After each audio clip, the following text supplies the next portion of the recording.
नमस्कार दोस्तों, आज फिर एक नए डेस्टिनेशन पे लेके आया हूँ आपको। तो आओ चलते हैं आमेर फोर्ट जयपुर। जो आप देख रहे हैं वो है गणेश पोल आमेर फोर्ट में। इसके बारे में मान्यता है कि गणेश पोल पे की गई जो पेंटिंग्स हैं वो 300 साल से भी वैसी ही सुंदरता अपनी कायम रखी हुई हैं।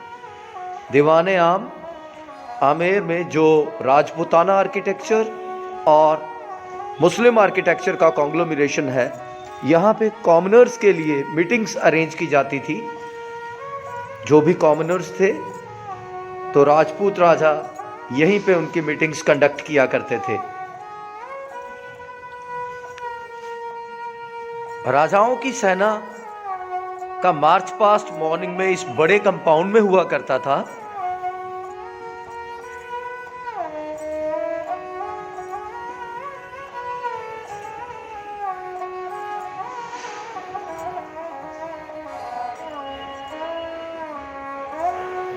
दीवाने आम के बिल्कुल मध्य सामने गणेश पोल की आर्किटेक्चर की अपनी ही सुंदरता है।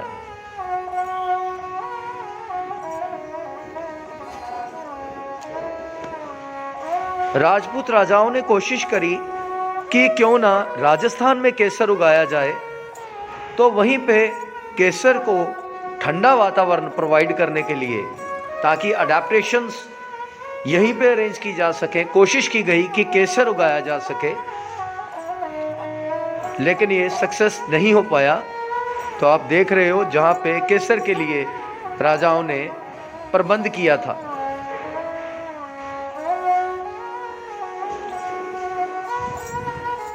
स्नान घर ये एक हीटर की तरह है। इसमें कॉपर की प्लेट्स लगी होती थी जहां पे पानी गर्म होता था।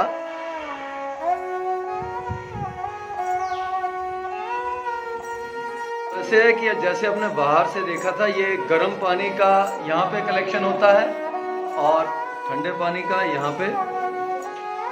ये आउटलेट देख रहे हैं, यहाँ पे गर्म पानी और ठंडा पानी दोनों आपस में मिक्स होता था और मिक्स होने के बाद यहाँ पे कलेक्शन होती थी पानी की, जहाँ पे रानी स्नान किया करती थी।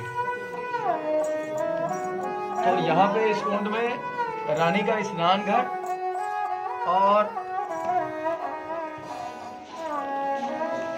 इस जगह पे वो अपनी ड्रेसिंग किया करती थी। उसके बाद नहाने के बाद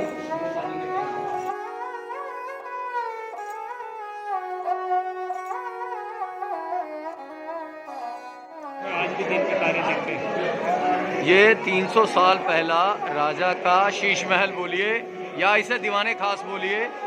यहाँ पे जो ये आप ऊपर देख रहे हैं, ये बेल्जियम से लगा हुआ मिरर वर्क है। तो इसमें ये हम अपरेटस देखते हैं कि इस अपरेटस में टॉर्च लाइट्स हैं जो रिफ्लेक्शन ऐसे कर रही हैं। देखिए आप ऊपर देख सकते हो, ये ब्लिंक कर रही हैं। तो आप देख सकते हो कि कैसे रिफ्लेक्शन हो रही है। मुझे दिख रहा है कि आपको रिफ्लेक्शन देख रहे हो। और बेसिकली क्या हो रहा है, देखो हमने लाइट्स वगैरह अरेंज की हैं कि आप ये कह सकते हो कि उस टाइम दिए जो जलाए जाते थे वो इस तरह का मिरर वर्क यहाँ पे हुआ है कि मल्टीपल रिफ्लेक्शन हुआ करती थी, जिससे रानियों को दिन में तारे जैसे जो सीन था वो दिखाई देता था। सो ये कार्विंग आप देख सकते हो, ऊपर मल्टीपल रिफ्लेक्शन के फिनोमेनन पे काम कर रहा था। ये पौधा बनाया गया है, इसे बोलते हैं मैजिक फ्लावर। एक ही फूल के अंदर कितने जानवर देखने को मिलेंगे, आप कारीगर का दिमाग देखें।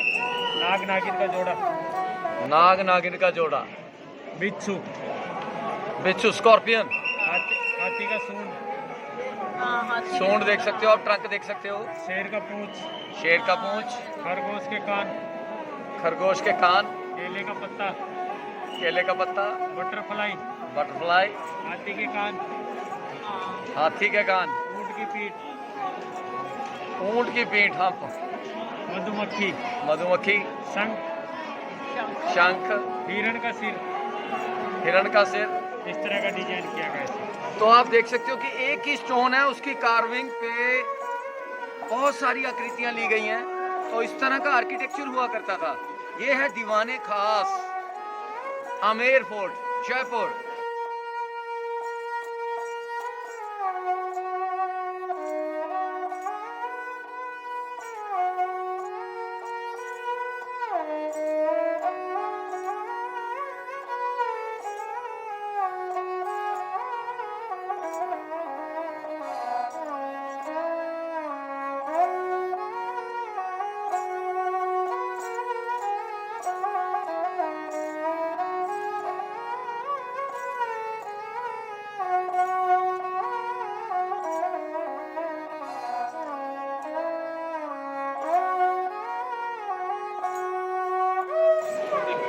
तो ये है आमेर फोर्ट का दीवाने खास, जिसके दोनों तरफ 2 कमरे हैं। जयसिंह 1 उनकी दोनों रानियां यहाँ पे रहा करती थी। और मल्टीपल रिफ्लेक्शन का आपने अभी फिनोमिनन देखा, जहाँ पे बेल्जियम के जो ग्लासेस लगे हुए थे उसके हिसाब से यहाँ पे जो दिए जलाए जाते थे वो मल्टीपल रिफ्लेक्शन करते थे।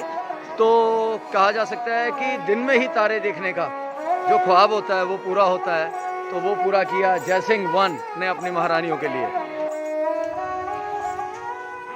तो दीवाने खास और समर पैलेस के बीच में एक मुगल गार्डन बनाया हुआ था, क्योंकि रानियां गार्डन में बाहर नहीं जाती थी, महल के बाहर नहीं जाती थी, तो गार्डन उनके लिए महल के अंदर ही अरेंज किया हुआ था, जिसका आर्किटेक्चर भी मुगल आर्किटेक्चर से प्रभावित था।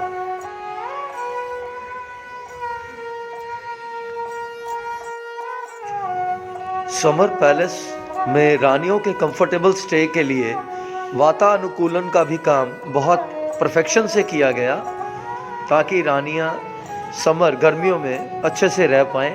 तो ये जगह आप देख सकते हैं, ये सुहाग मंदिर हुआ करती थी। सामने आप झरोखे भी देख सकते हैं। तो ये जो झरोखे हैं, यहाँ पे महारानियाँ नीचे बैठ के जो भी प्रोसीडिंग्स होती थी वो देखती थी, लेकिन बाहर की तरफ एक पर्दा लगा हुआ होता था।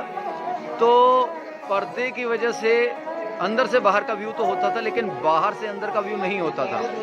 तो ये अब ये झरोखे देख सकते हैं। इन झरोखों से नीचे जो भी प्रोसीडिंग होती थी दीवाने आम की, वो यहाँ पे बैठ के रानियां देखा करती थी। लेकिन इसके आर पार एक ब्लैक कलर की शीट हुआ करती थी, तो बाहर से अंदर की तरफ नहीं देखा जा सकता था, लेकिन अंदर से बाहर की तरफ आसानी से देखा जा सकता था। मूवी जोधा अकबर में आपने देखा होगा कि जो रानी का किरदार निभा रही ऐश्वर्या राय भी इसी झरोखे के थ्रू नीचे जो दीवाने आम की प्रोसीडिंग होती थी, आप देख सकते हैं दीवाने आम, वो यहीं इन झरोखों के अंदर से ही देखा करती थी।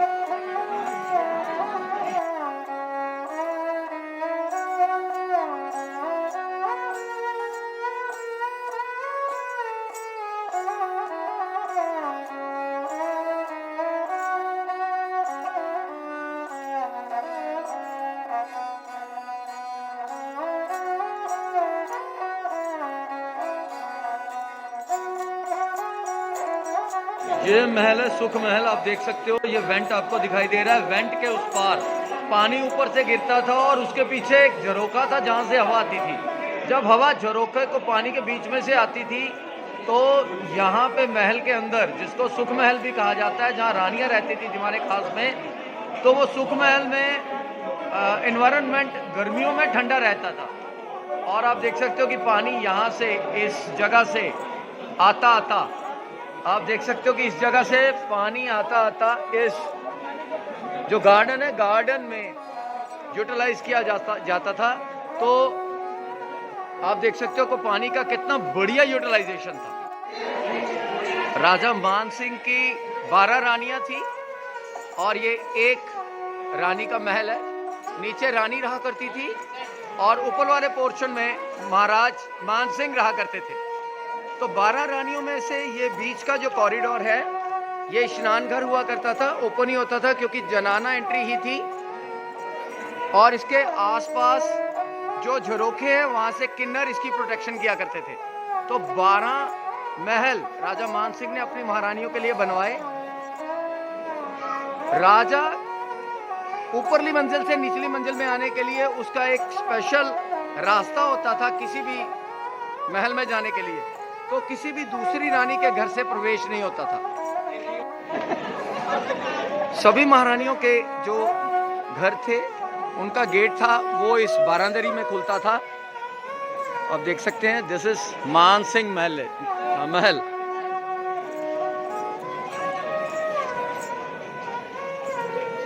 तो ये बारादरी गार्डन है, बारादरी है रानियों की, राजा मान सिंह के। इस बारादरी गार्डन में जोधा अकबर में जो ऋतिक रोशन का सीन दिखाया गया है तलवारबाजी का, वो इसी कॉम्प्लेक्स में हुआ था।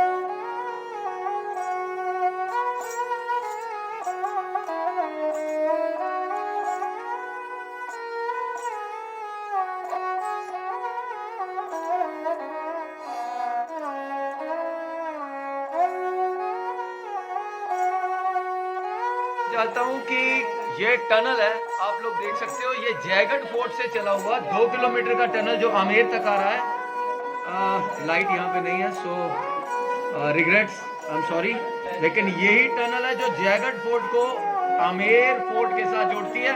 आपको पहले भी बता चुका हूँ कि जयगढ़ फोर्ट में राजे की पूरी आर्टिलरी आर्मोरी पूरा वहीं रहता था और आमेर की सुरक्षा का दायित्व जयगढ़ फोर्ट को दिया गया था।